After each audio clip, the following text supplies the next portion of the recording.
जानिए, जब कुंभकर्ण 6 महीने के लिए सो जाता था, तब उसकी पत्नी क्या करती थी।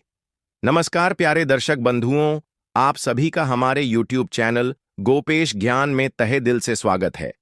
आज हम आपके लिए एक बेहद खास और अनोखी कहानी लेकर आए हैं। रामायण से जुड़ा एक ऐसा रहस्य जिसे बहुत ही कम लोग जानते हैं। आपने जरूर सुना होगा कि रावण का भाई कुंभकर्ण 6 महीने तक सोता था और फिर एक दिन के लिए ही जागता था। पर क्या आपने कभी यह सोचा है कि जब कुंभकर्ण इतना लंबा सोता था, तब उसकी पत्नी क्या करती थी?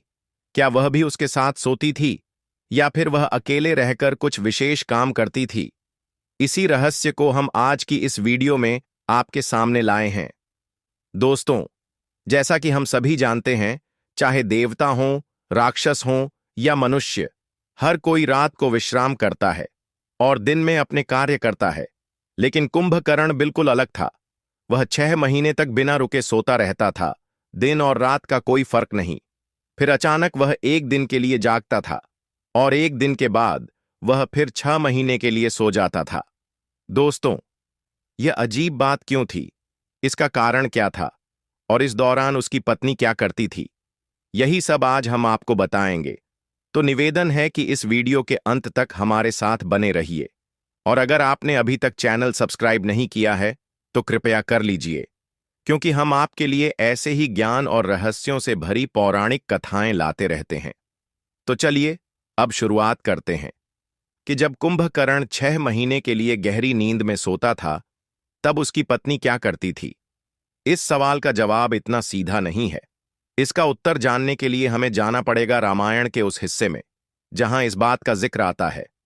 मित्रों, एक बार की बात है, हिमालय की ऊंचाइयों पर स्थित दिव्य कैलाश पर्वत पर भगवान शिव और माता पार्वती एक शांत वातावरण में साथ बैठे थे।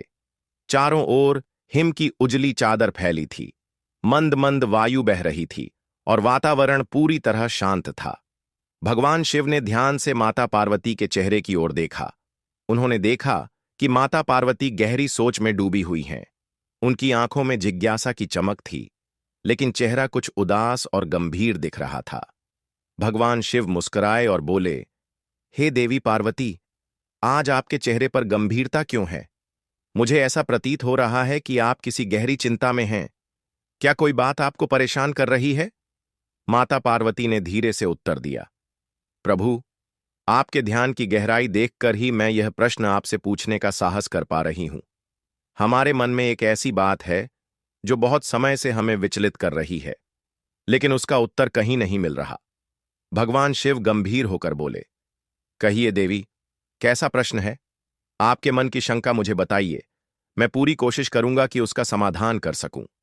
माता पार्वती ने विनम्रता से कहा, प्रभु, मैंने रामायण में पढ़ा है कि रावण का भाई कुंभकर्ण 6 महीने तक लगातार सोता था और एक दिन जागता था।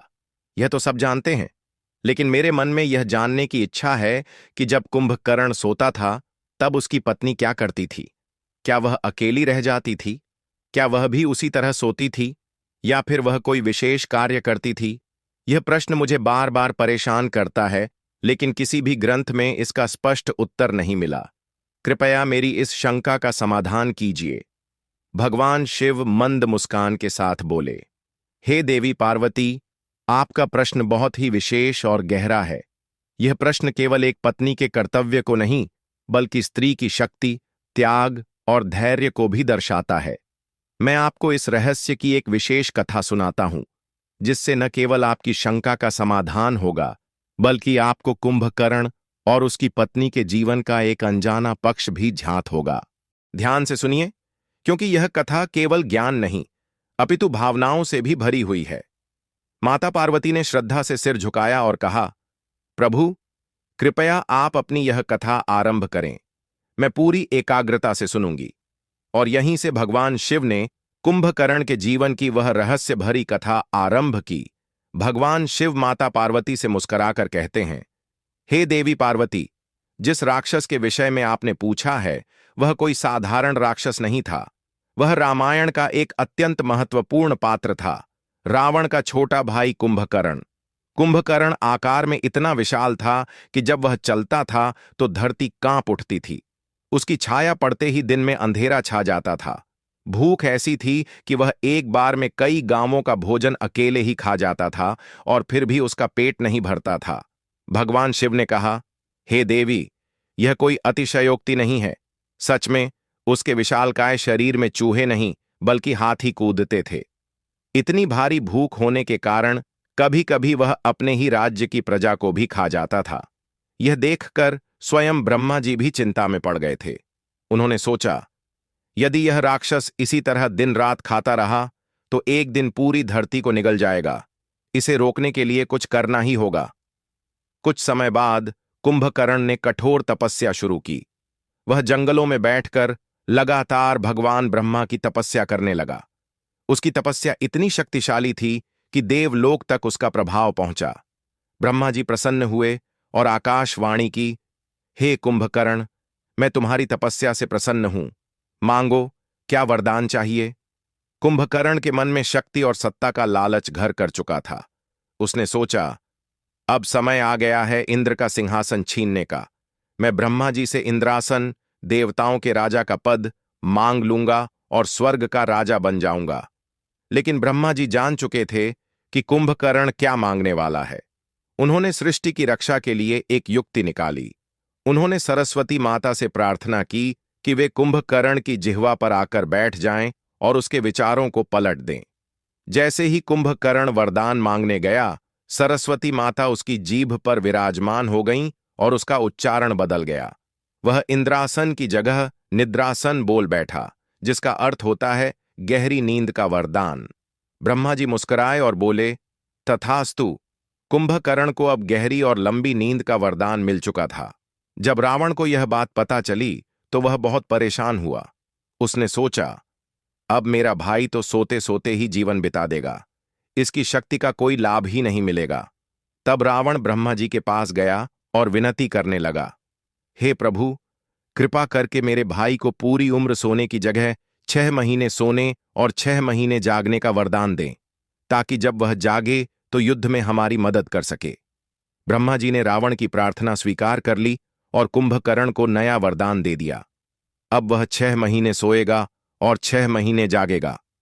जब कुंभकर्ण पहली बार 6 महीने की नींद के बाद जागा तो पूरी लंका में हाहाकार मच गया। उसके उठते ही सबसे पहले उसे भूख ने घेर लिया। वह इधर उधर दौड़ने लगा। लंका की वाटिकाओं से फलों को तोड़ा, खाया, लेकिन उसकी भूख शांत नहीं हुई। फिर वह लंका से बाहर निकल गया और लोगों को खाने लगा। उसका शरीर इतना बड़ा था कि वह आम मनुष्यों को अपनी 2 उंगलियों से पकड़ता और सीधे अपने मुंह में डाल देता। भगवान शिव ने गंभीर होकर कहा, हे देवी पार्वती, यह वही कुंभकर्ण था जिसकी भूख के आगे देवता भी भयभीत रहते थे। उसकी शक्ति और उसकी नींद का यह रहस्य भी वरदान का ही परिणाम था। भगवान शिव माता पार्वती से कहते हैं, हे देवी पार्वती, अब मैं आपको उस रहस्य की ओर ले चलता हूं जिससे आपके मन की शंका का समाधान जुड़ा है कि कुंभकर्ण की पत्नी क्या करती थी जब वह 6 महीने सोया करता था। पर पहले यह जानना जरूरी है कि कुंभकर्ण की एक नहीं बल्कि 3 पत्नियां थीं और तीनों का जीवन, स्वभाव और कार्य एक दूसरे से बिल्कुल अलग था। पहली पत्नी थी वज्रज्वाला। जब रावण ने मंदोदरी से विवाह किया तब उसने अपने छोटे भाई कुंभकर्ण के लिए भी एक योग्य वधू की खोज शुरू की। वह पहुंचा दैत्यराज बलि के पास, वही बलि जिन्हें भगवान विष्णु ने वामन अवतार में 3 पग धरती मांगकर पाताल भेजा था। दैत्यराज बलि की पुत्री थी वज्रज्वाला। वह कोई साधारण कन्या नहीं थी। जब वामन भगवान ने बलि से 3 पग में पृथ्वी मांग ली थी, तब वज्रबाला यह दृश्य अपनी आंखों से देख रही थी। उसी समय से उसमें अद्भुत शक्ति और विवेक का उदय हुआ। वह बड़ी होकर एक बलशाली और निपुण योद्धा बनी। उसे शस्त्र निर्माण की गहरी विद्या थी। वह तलवार, भाले और युद्ध की अन्य वस्तुएं बनाना जानती थी और यही उसका सबसे बड़ा गुण था। रावण को जब यह पता चला तो उसने बलि से वज्रबाला का हाथ कुंभकर्ण के लिए मांगा। बलि ने सहर्ष स्वीकृति दी और कुंभकर्ण और वज्रज्वाला का विवाह हो गया। विवाह के बाद वज्रवाला लंका आई और वहां आकर उसने शस्त्र निर्माण का कार्य शुरू किया। रावण ने उसकी योग्यता देखकर उसे लंका की शस्त्र सेना का प्रमुख बना दिया। वह युद्ध के लिए अनेक प्रकार के हथियार बनवाने लगी। कुछ वर्षों बाद वज्रज्वाला और कुंभकर्ण को 2 पुत्र हुए। एक का नाम कुंभ और दूसरे का नाम निकुंभ। दोनों शक्तिशाली और योद्धा स्वभाव के थे। कुंभकर्ण का दूसरा विवाह उसके अपने मन से हुआ। उसे एक दिन सह्याद्री नामक पर्वतीय राज्य की एक राजकुमारी पसंद आ गई। उसका नाम था कर्कटी। कर्कटी एक राक्षसी थी, परंतु उसमें अपार शक्ति थी। वह तेजस्वी और क्रोधी स्वभाव की थी, पर कुंभकर्ण की छवि देखकर वह आकर्षित हुई और दोनों का विवाह हो गया। उन दोनों से भीमासुर नामक पुत्र का जन्म हुआ, जो आगे चलकर एक बड़ा राक्षस बना। कर्कटी लंका में नहीं रहती थी, वह पर्वतों में ही रहती थी और अंतिम समय तक वहीं रही। उसका स्वभाव बहुत अलग और रहस्यमयी था। मित्रों, कुंभकर्ण की तीसरी पत्नी थी तड़ितमाला, जो महोदर नामक राजा की पुत्री थी। वह विवाह के बाद लंका में ही रहने लगी।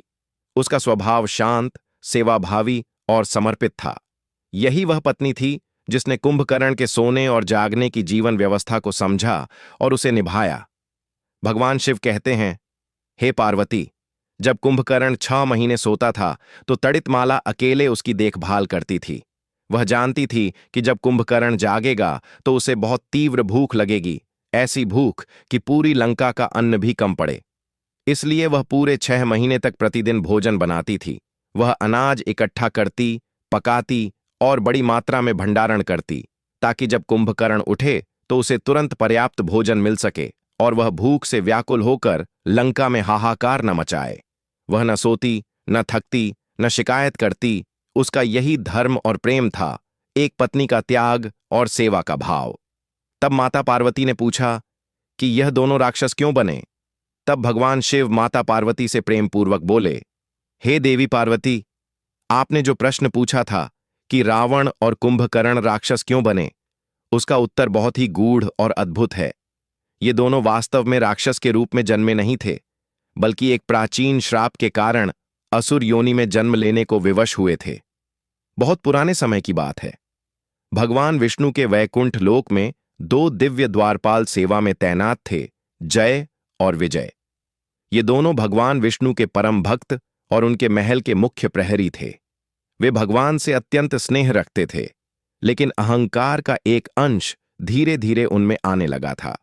एक दिन 4 छोटे छोटे आर्षि सनक, सनंदन, सनातन और सनत कुमार वैकुंठ में भगवान विष्णु के दर्शन करने आए। वे अपने तप, ज्ञान और ब्रह्मचर्य के लिए प्रसिद्ध थे, लेकिन बाल रूप में होने के कारण जय विजय ने उन्हें साधारण बालक समझा। उन्होंने हंसी उड़ाते हुए अराशियों को भीतर जाने से रोक दिया और कहा, तुम जैसे बालक वैकुंठ में क्या करेंगे? यह बात सुनकर चारों मुनि अत्यंत क्रोधित हो गए। उन्होंने कहा, तुम दोनों का व्यवहार राक्षसों जैसा है, अतः अब तुम राक्षस बनकर जन्म लोगे। यही तुम्हारे कर्मों का फल होगा। श्राप सुनते ही जय और विजय घबरा गए। उन्होंने तुरंत आर्षियों से क्षमा मांगी और कहा, हमसे भूल हो गई, कृपा करके अपना श्राप वापस ले लीजिए। लेकिन मुनियों ने कहा, श्राप तो हम वापस नहीं ले सकते, लेकिन तुम्हें पूर्ण मुक्ति भी नहीं देंगे। तुम्हें 3 जन्मों तक असुर योनि में रहना होगा और तुम्हारी मुक्ति के लिए स्वयं भगवान विष्णु हर जन्म में अवतार लेंगे और तुम्हारे हाथों तुम्हारा उद्धार करेंगे। 3 जन्मों के बाद तुम वापस अपने स्थान पर लौट आओगे। भगवान शिव माता पार्वती से कहते हैं, हे देवी, यही जय और विजय पहले जन्म में हिरण्याक्ष और हिरण्यकश्यप बने, फिर दूसरे जन्म में रावण और कुंभकर्ण बने और तीसरे जन्म में शिशुपाल और दंतवक्र के रूप में जन्मे। कुंभकर्ण को अपने दूसरे जन्म में जब अपनी शक्ति का ज्ञान हुआ तो वह गर्व से भर गया। उसे अपने बल पर इतना घमंड हो गया कि उसने स्वयं भगवान विष्णु को युद्ध के लिए ललकार दिया। वह घोर तप करके बैकुंठ पहुंच गया और भगवान विष्णु से आमने सामने युद्ध करने लगा। भगवान शिव आगे कहते हैं, हे पार्वती, देवी भागवत पुराण में लिखा है कि राक्षस बनने से पहले जय और विजय मधु और कैटब नाम के 2 असुर भी बने थे। उनका यह रूप बहुत भयानक था। उन्होंने स्वयं विष्णु भगवान से युद्ध किया और यह युद्ध 5000 वर्षों तक चला। जब इतने वर्षों के युद्ध के बाद भी परिणाम नहीं निकला, तब देवी योगमाया ने उनकी बुद्धि भ्रमित कर दी। अब मधु और कैटब को लगा कि विष्णु भगवान हार चुके हैं। घमंड में आकर वे बोले, हे विष्णु, हम तुम्हारी वीरता से बहुत प्रसन्न हैं। हम तुम्हें वरदान देना चाहते हैं। मांगो, क्या चाहिए? भगवान विष्णु मुस्कुराए और बोले, तो मुझे यह वरदान दीजिए कि मुझे बताओ, तुम्हारी मृत्यु कैसे संभव है? अब मधु और कैटब अपने ही वचनों में फंस गए। उन्होंने उत्तर दिया, हमारी मृत्यु केवल आपकी जांघ पर हो सकती है। यह सुनते ही भगवान विष्णु ने अपने शरीर को विशाल कर लिया, मधु और कैटब को जंघा में बांध लिया और अपने सुदर्शन चक्र से उनका वध कर दिया। भगवान शिव माता पार्वती से धीरे और भावुक स्वर में बोले, हे देवी पार्वती, जैसे मैंने आपको बताया, जय और विजय को सनत कुमारों के श्राप के कारण राक्षस योनि में जन्म लेना पड़ा। वे पहले मधु और कैटब बने, फिर रावण और कुंभकर्ण। अब सुनिए उस रहस्य को जो राक्षस योनि में बार बार जन्म लेने के पीछे छिपा हुआ है। जब भगवान विष्णु ने मधु और कैटब का वध किया तो वह केवल शारीरिक अंत था, आत्मा का नहीं। राक्षस योनि में जन्म लेने का श्राप शेष था, इसलिए उनका पुनर्जन्म हुआ, फिर से असुर रूप में। इस बार मधु और कैटब ने अपनी भूल को समझ लिया। उनके भीतर पश्चाताप जागा। वे भगवान विष्णु के सामने हाथ जोड़कर खड़े हुए और विनती की, हे प्रभु, अब हमें इस राक्षस योनि से मुक्ति चाहिए। हमने बहुत कष्ट भोग लिए हैं। भगवान विष्णु ने करुणा से मुस्कुराते हुए उत्तर दिया, मुक्ति तो निश्चित है, लेकिन अभी समय शेष है। जब समय पूर्ण होगा, मैं स्वयं तुम्हारे पास आऊंगा और तुम्हारा उद्धार करूंगा। कैटब ने पूछा, प्रभु, कृपा कर हमें बता दीजिए कि आप हमें किस रूप में मिलेंगे। विष्णु जी ने गंभीर होकर उत्तर दिया, त्रेता युग में मैं राम के रूप में जन्म लूंगा, जो अपनी पत्नी सीता की खोज में तुम्हारे राज्य के समीप आएगा। उस समय तुम अपने राज्य और अपने बड़े भाई की आज्ञा का पालन करते हुए मुझसे युद्ध करोगे। तब मैं तुम्हारा वध करूंगा और तुम्हारा उद्धार हो जाएगा। यह कहकर विष्णु जी अंतर्धान हो गए। भगवान शिव माता पार्वती से बोले, हे देवी, यही कारण था कि कुंभकर्ण को अपने अगले जन्म में पहले से ही पता था कि एक दिन भगवान विष्णु उसके पास स्वयं आएंगे और उसे इस राक्षस योनि से मुक्ति देंगे। वह जन्म दर जन्म भटक रहा था, अपनी मुक्ति की प्रतीक्षा कर रहा था, और जब त्रेता युग आया, जब राम का अवतार हुआ, तो कुंभकर्ण जानता था अब समय निकट है। एक दिन की बात है, एक घने जंगल में कुंभकर्ण तपस्या के बाद भटक रहा था। वह भीतर से बेचैन था, उसे कुछ तलाश थी। तभी एक साधारण सा व्यक्ति, एक चरवाहा, उसके सामने आया। वह कोई और नहीं बल्कि स्वयं भगवान विष्णु थे, जो एक सामान्य रूप में कुंभकर्ण के सामने प्रकट हुए। कुंभकर्ण ने उसे देखा और उस पर आक्रमण कर दिया। दोनों में घमासान युद्ध हुआ। कुंभकर्ण की शक्ति अपार थी और वह विष्णु जी को हराने का प्रयास करता रहा। युद्ध बहुत देर चला, पर विष्णु जी कभी पराजित नहीं हुए। अंत में उन्होंने अपना दिव्य रूप प्रकट किया और कुंभकर्ण का हाथ पकड़ लिया।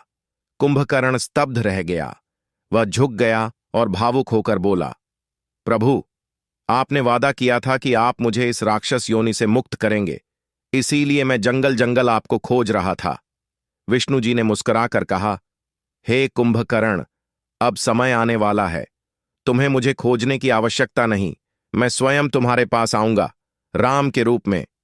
इधर भगवान शिव बोले, हे देवी पार्वती, जब श्री राम ने माता सीता के हरण के बाद लंका पर चढ़ाई की, तो रावण की सेना एक के बाद एक हारने लगी। विभीषण पहले ही राम जी के पक्ष में आ चुके थे। रावण को जब लगा कि अब संकट बड़ा है, तो उसने अपना सबसे शक्तिशाली योद्धा, अपने छोटे भाई कुंभकर्ण को जगाने का आदेश दिया। कुंभकर्ण उस समय 6 महीने की गहरी निद्रा में था। उसे जगाना आसान नहीं था। बड़े बड़े नगाड़े बजाए गए, हाथियों के पांवों के नीचे धरती हिलाई गई, उस पर गंगा जल छिड़का गया और अंत में उसे गर्म लोहे से भी स्पर्श किया गया। तब जाकर वह उठा।